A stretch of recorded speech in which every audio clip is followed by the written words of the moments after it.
I think one of the most important rights is the gender equality at work. Women should always have the same opportunities, the same pay, the same respect as men at work. This is actually the first time I've heard about workplace democracy. I guess it's about having a fair and equal environment at work. I'm not a workers' union member, as I'm a freelancer for many years, and there is no union for freelancers, as far as I know, but I don't know, maybe I'm wrong. The most important right, I would say, is the strike.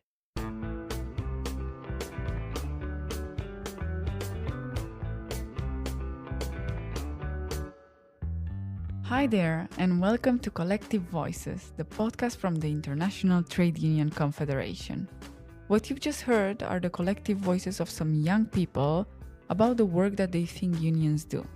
It is a big topic and one that can appear complicated.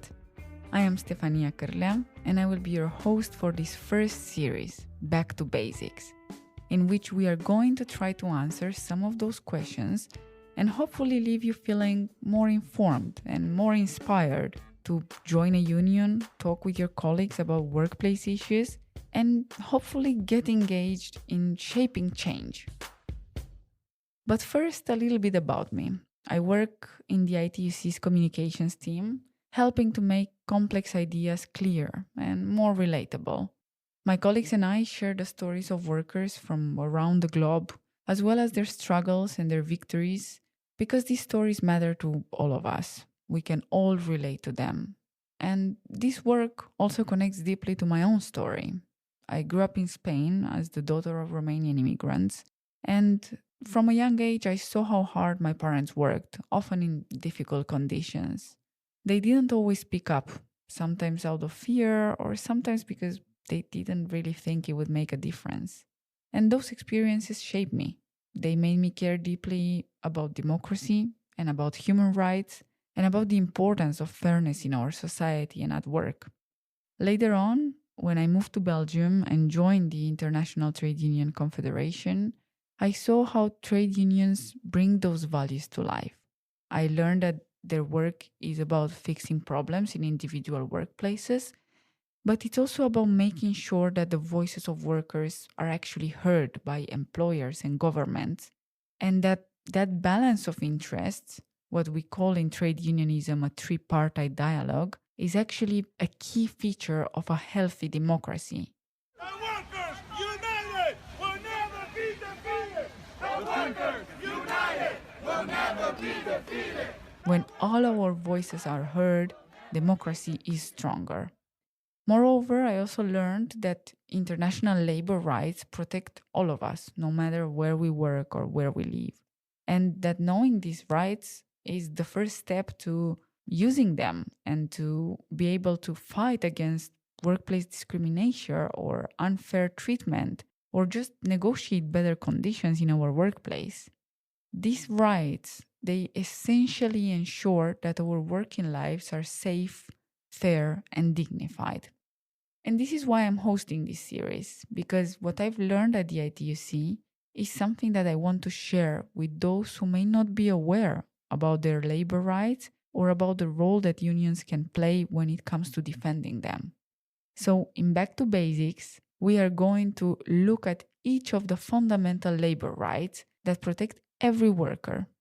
We will also explain how national unions help to implement them, and we will show how each one of us can have a role when it comes to building a fairer workplace and ultimately a stronger, more democratic world.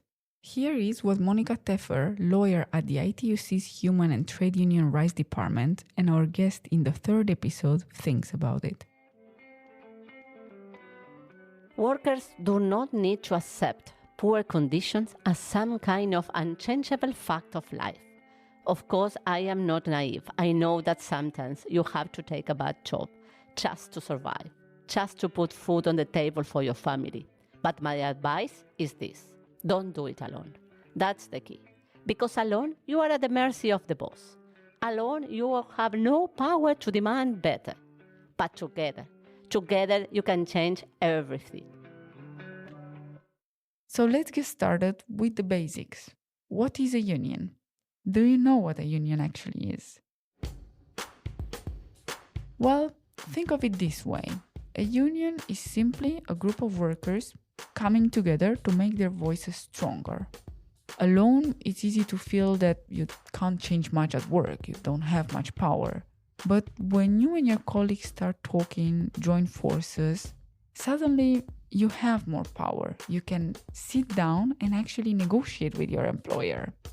And this is what we call collective bargaining. And it leads to a collective agreement.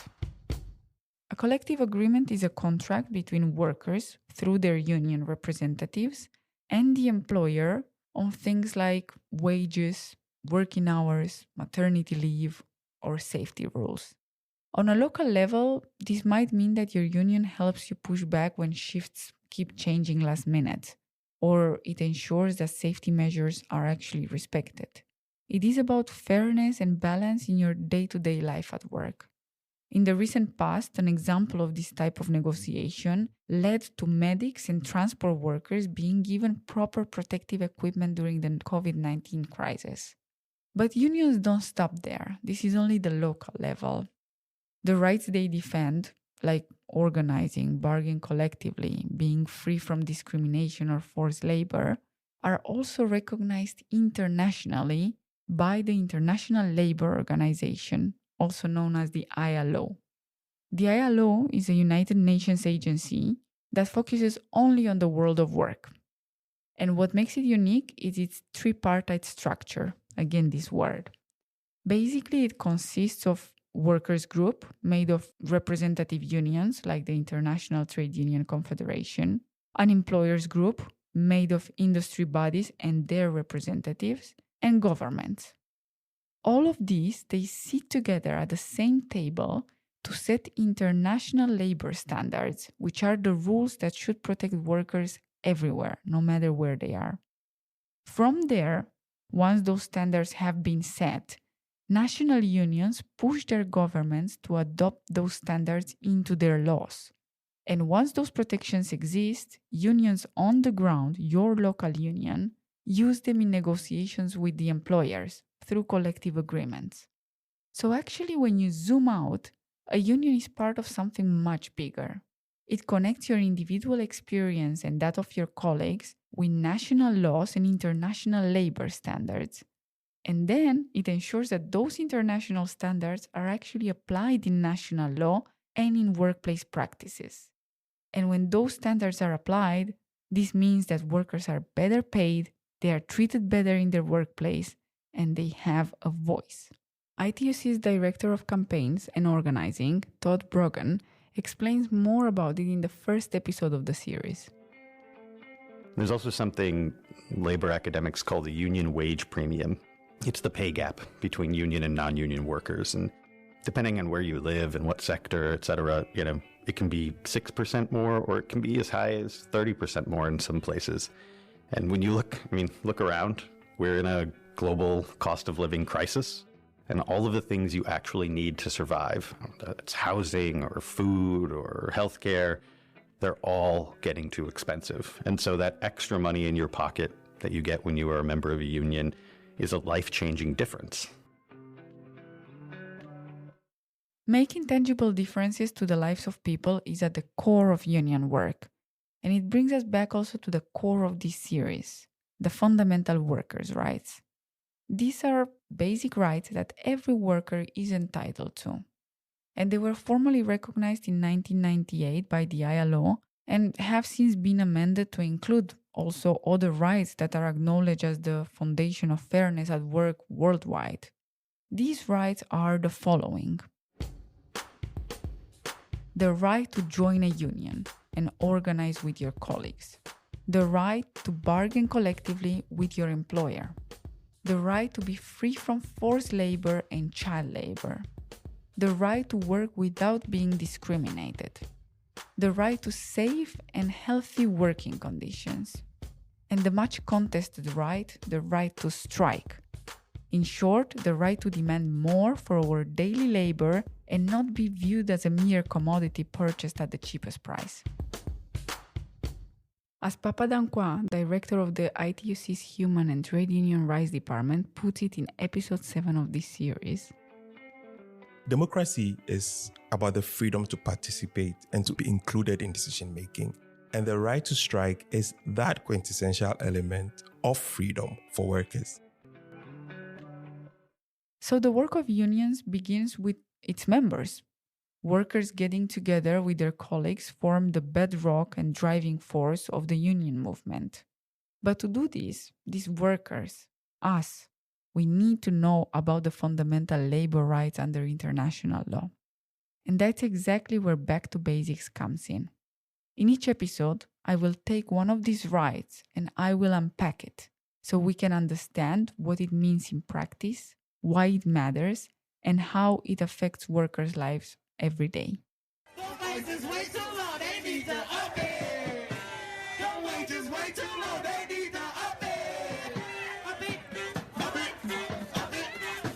We will use real-world examples of struggles and victories from different parts of the world so we can see how these rights play out in everyday situations. And moreover, I will be joined by colleagues from the ITUC's team who work directly on these issues. And as experts, they will be able to explain us the bigger picture, share with us insights from their experiences, and make sense of some of the most technical terms. When we talk about rights, I also want you to think about your own workplace, your own experience. And if you recognize yourself in these stories or know someone who is facing unsafe, unfair conditions, share this series with them and use it to spark conversations and dialogue. Because as we will see throughout the series, the change starts with talking with one another, talking with your colleagues. You can follow up the series afterwards by contacting your workplace union to have more information. And if there isn't one, a local union can advise you on how to start building your own union in your workplace.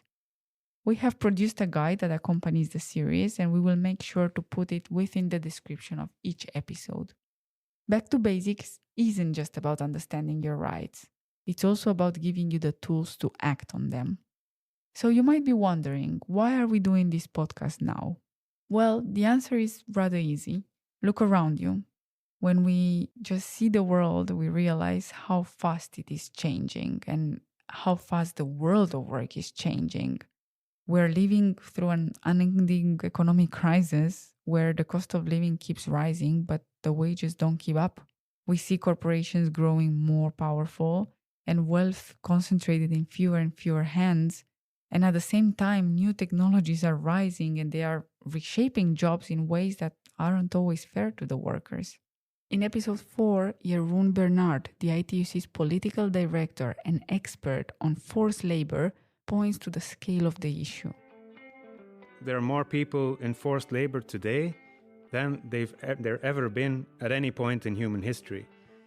And the latest global estimate, the number that you mentioned, 27 million, that is actually up 10 million from the previous global estimate, which was done in 2016. And that is an extremely sharp rise, and that should worry us all, I think. And it's not accidental. To us, in the global trade union movement, it's clear that it is a consequence of an economic system that is literally spiraling out of control. It is in times like these that we think it's most important than ever to know our rights and to understand how we can defend them. Because when workers are informed and organized, then we can push back against unfair treatment, unsafe conditions, and the idea that profit matters more than people. That's what Back to Basics is about. We want to make sure that all of us, we know the foundations of fairness at work. We can learn together how unions defend those rights, and we will be able to see also how each one of us can play a part in shaping a fairer, more democratic future. So join me on this journey. Subscribe, share with your friends, and let's get into it, because knowing our rights is the first step to realizing that we don't have to simply accept poor work conditions. We can ask for more from our employers, defend ourselves, and make work really work for both ourselves and our colleagues. So join me as we go back to basics.